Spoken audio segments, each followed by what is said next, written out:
welcome to you. It's always a delight to have you for company each week on the program.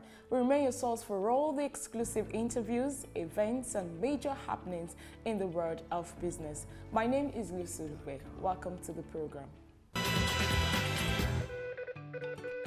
On our lineup this week, first we join Faith and our guest, Alhaji Gbadebo Olatokunbo, Chairman NTA Association of Contributory Pensioners, ACPEN, on the CEO Rendezvous for the exclusive interview on Contributory Pension Scheme, 2.5% differential payment, matters arising. Speaking in the course of the interview, Alhaji Olatokunbo said that all PFAs have accurate data on their contributors but are just playing games when it comes to transfer window. Take a listen. I don't believe that the PFA, they were telling the truth about documentation. They have the document correct. They have everything. Where there is a shortfall in the information you're supposed to supply, they email you and ask you to supply it. But the point is, they don't want to lose any of their clients. That is it. That is when they then try to drag their legs and it looks as if their documentation wasn't proper. On this edition, also, we'll bring you highlights from the 8th Annual General Meeting of WAICA RE Insurance Corporation PLC that took place recently at Radisson Hotel, Victoria Island, here in Lagos. The annual general meeting afforded the board, management, and stakeholders of the company to discuss areas of growth. Despite the global turbulence of 2020 occasioned by the coronavirus pandemic, WAICA RE PLC gross written premium grew by 46% from $70.3 million in 2019 to $102.6 million in 2020. Let's take a look at excerpts from the meeting. 1. To receive the group chairman's statement. 2. To receive the audited financial statements of the company for the year ended 31st December 2020, together with the reports of the directors and auditors thereon. I want to take this opportunity to congratulate you, the board and management, for this performance. In the year that COVID had affected most nations and businesses, and under your leadership, the board and management, reading through your annual report, I realized that 11 out of 12 SBUs, apart from Liberia, achieved growth over the previous year. And this is impressive. Plus, of course, all the other extras we have lined up for you this week. What more can I say than to urge you to sit back, relax, and enjoy the package. Details in just a moment. Please stay with us. What takes your anxiety away? Access to medical care without financial constraint. Assurance of a cover for my car and I. Keeping my family protected despite my low income. Knowing that my goods are secured while in transit. Not having to worry about the pain and the bills at the same time. Having my investment secured. No matter what safety means to you, we provide you with a covering to keep you and all that matters to you safe. Consolidated Hallmark Insurance PLC. Anxiety away. Value assured.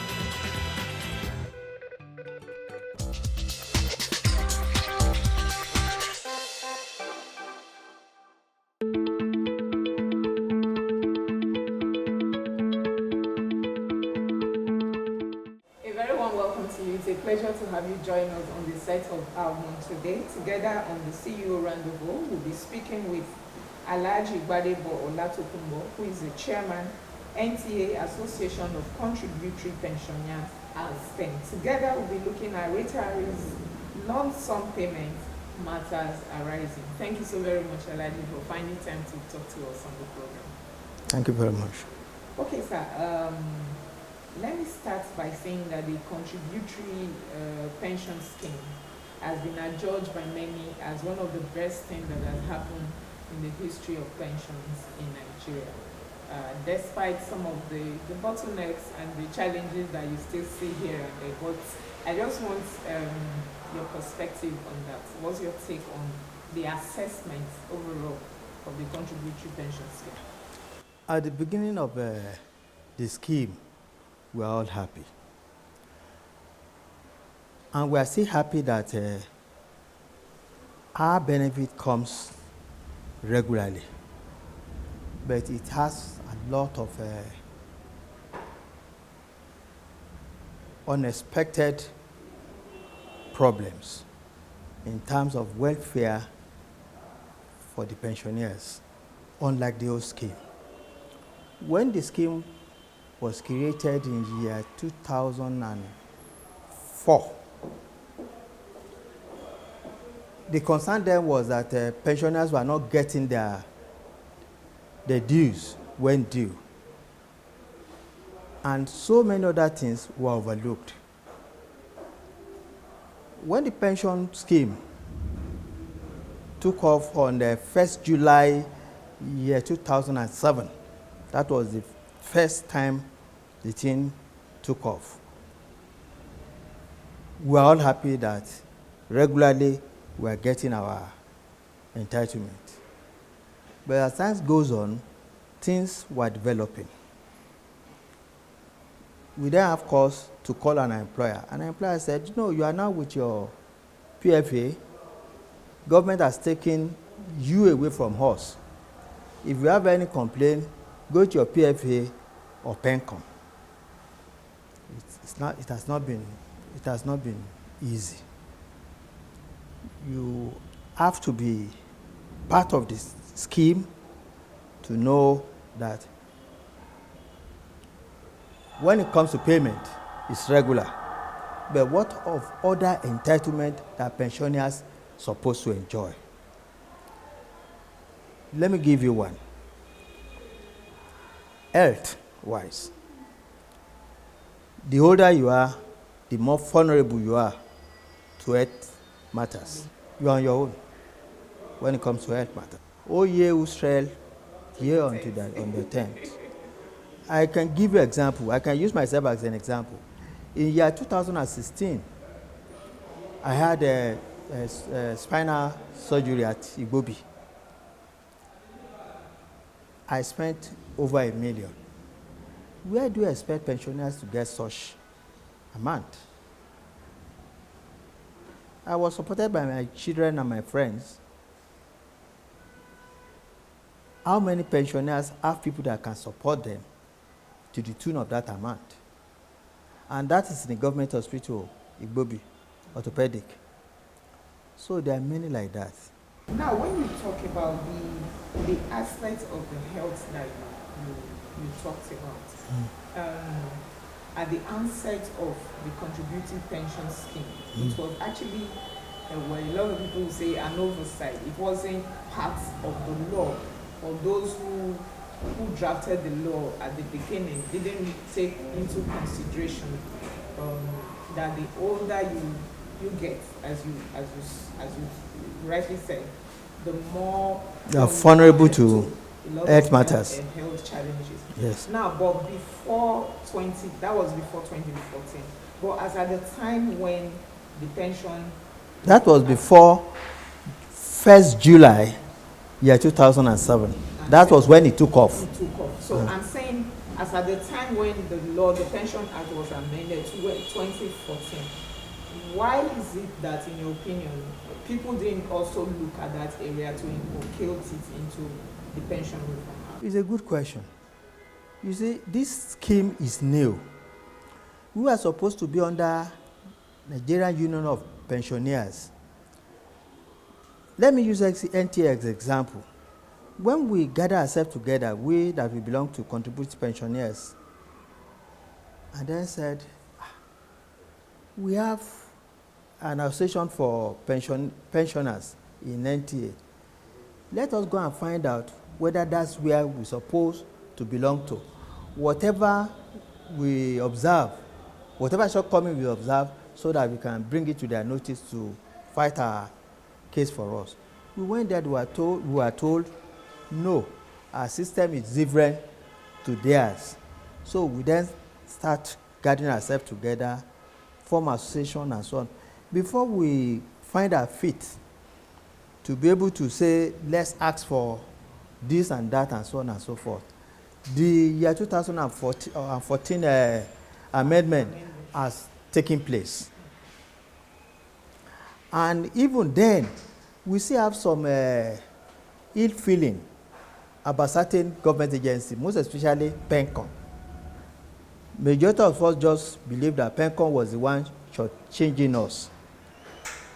Until we engaged PENCOM, PENCOM then told us their own side of it, that anything that is not part of the act, it will be difficult for them to start acting on it.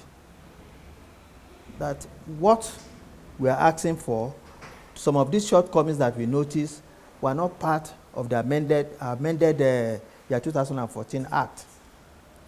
We are only hoping that this new one that is on now, we were able to incorporate a lot of things. Let me give you an example. The Nigerian Constitution says every 5 years there should be an increment in the take-home pay of pensioners. Every 5 years or whenever there's an increment in the pay of workers, which we should benefit. I retired in year 2007. Since I retired in August. There was nothing like that. We've not been having increase, as the Constitution says. We ran to PENCOM. PENCOM said, well, we have to fight our case. Go and read the act that set us up. There is no provision for what we're asking for. Even by the time they include some of these things that we observe in the new one that they want to. It will take government some time to implement them. See what was approved in year 2014. Yes, just been incorporating into the system in year 2021. 7 years difference. So we still have a long way to go. And mind you, we shouldn't overlook certain things. We have to thank this government for taking care of pensioners.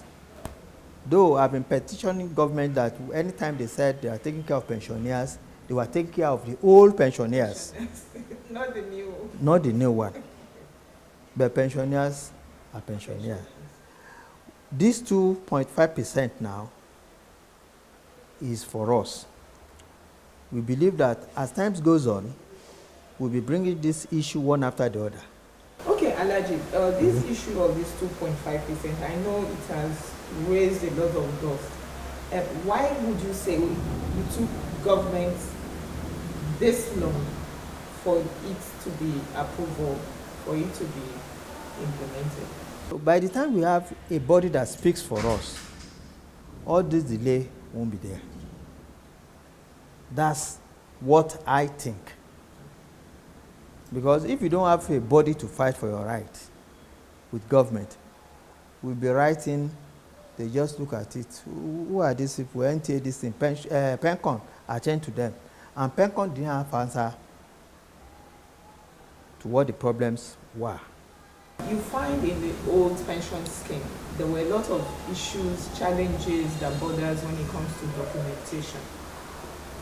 Under the new system, the contributory pension scheme, you still find that when it comes to documentation, there's still a lot of bottleneck, a lot of challenges, even with the PFAs.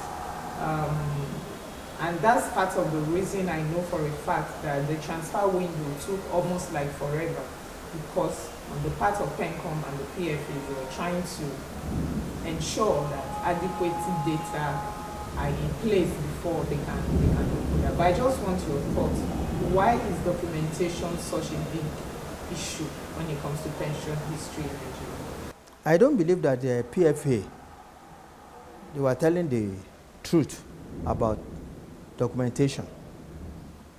They have the document correct. They have everything. Where there is a shortfall in the information you're supposed to supply, they email you and ask you to supply it. But the point is, they don't want to lose any of their clients. That is it. That is when they then try to drag their legs and it looks as if their documentation wasn't proper. I don't believe so. Let me give you an example. I was one of the earlier people in the new pension scheme. When we retired, the information we had then, they did orientation for us at Abuja.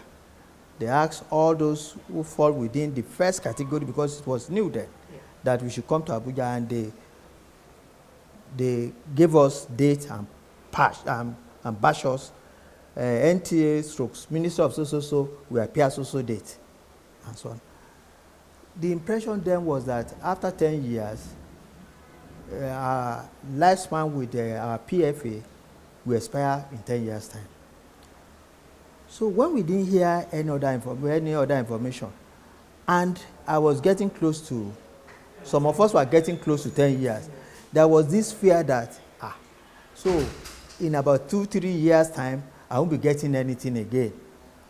We started moving to annuity.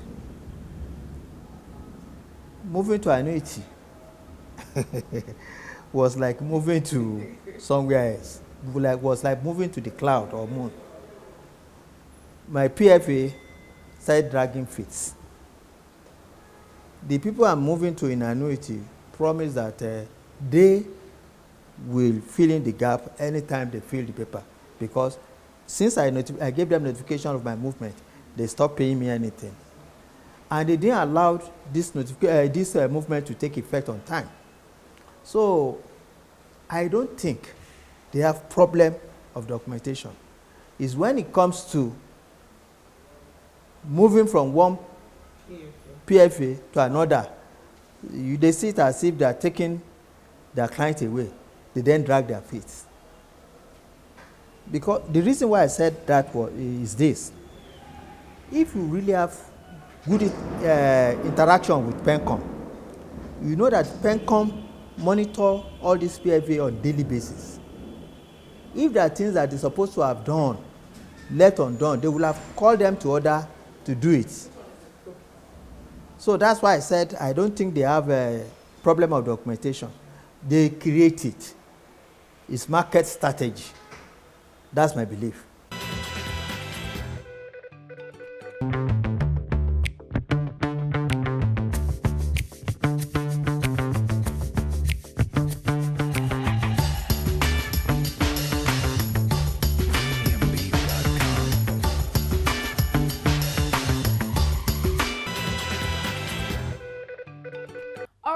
Welcome back.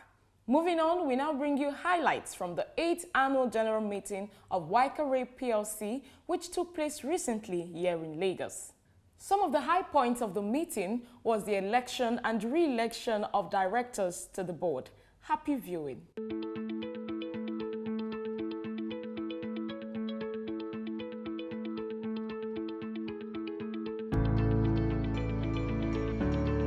WAICA Reinsurance Pool is a precursor of WAICA Reinsurance Corporation PLC, which is today among the top 10 well-respected indigenous reinsurers in Africa.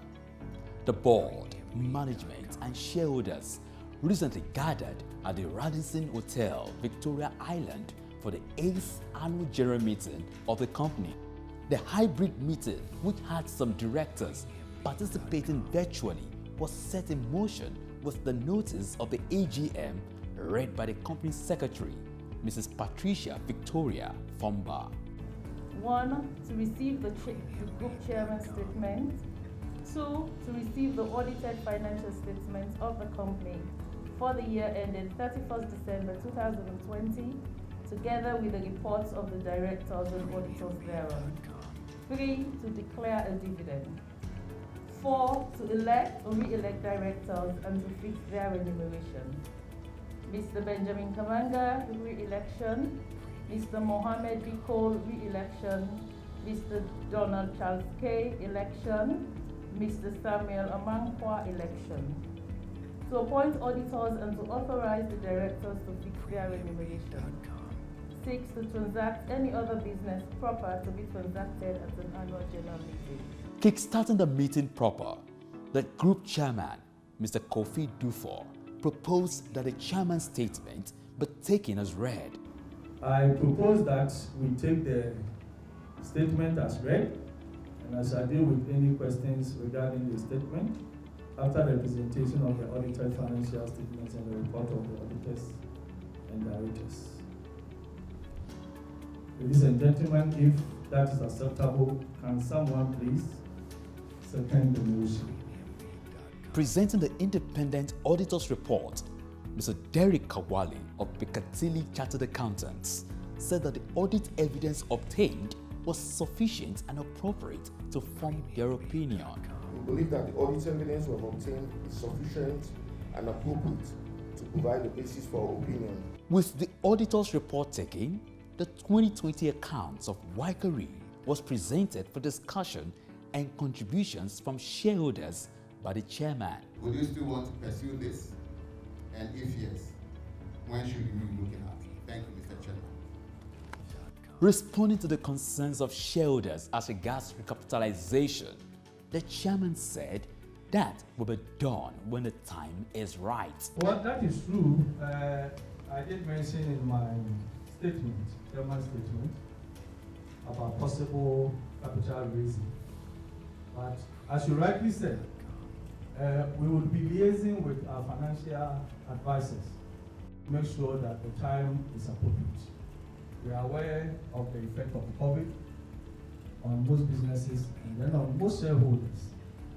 And so we will liaise with our financial advisors, as I said, to make sure that we do the capital raising at the appropriate time.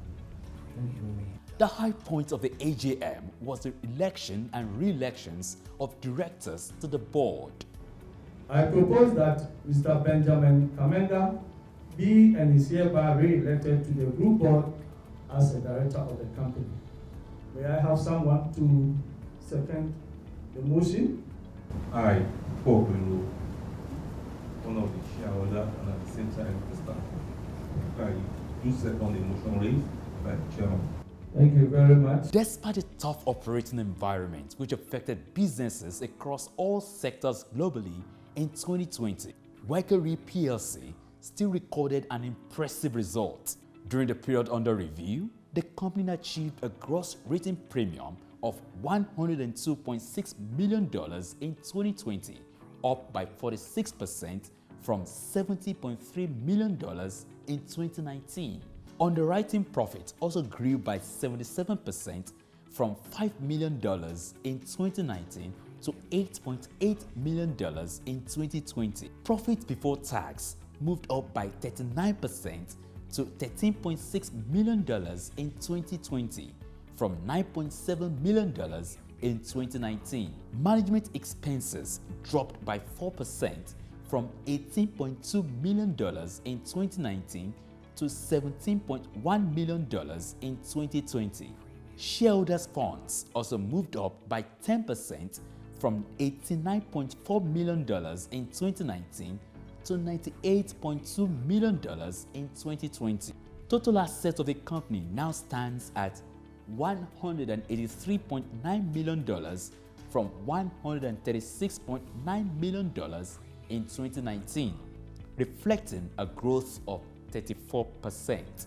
A dividend of 0.0814 cents per share amounting to $4 million to be paid to existing shareholders whose names appear in the books of the company as at 15th of July 2021. The chairman of the company shared his thoughts on the strategic vision of WAICA RE PLC going forward.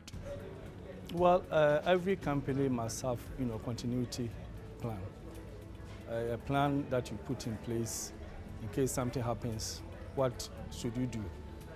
So you have an alternative. And so in the case of WAICA RE, though we experienced the impact of COVID, which restricted us from doing going to do marketing physically. So we resorted to doing marketing virtually and then on phone. And it's even good because now, apart from even going physically to do marketing, we've also realized that you can do that virtually. Yes, and it really helped, as you can see from our financials. Well, for the first 10 years, I would say God has been good to WAICA RE. We have done well by the grace of God. I wouldn't say because we are so intelligent or because we are so dedicated to the company. It's been the doing of the Lord that we have come this far. I believe that God even knew WAICA RE before the company was established. In the next 10 years, what we need to do is to put together another strategic plan for the next 10 years. And I believe, once again, we'll be guided by the good Lord to be able to, move to the next level.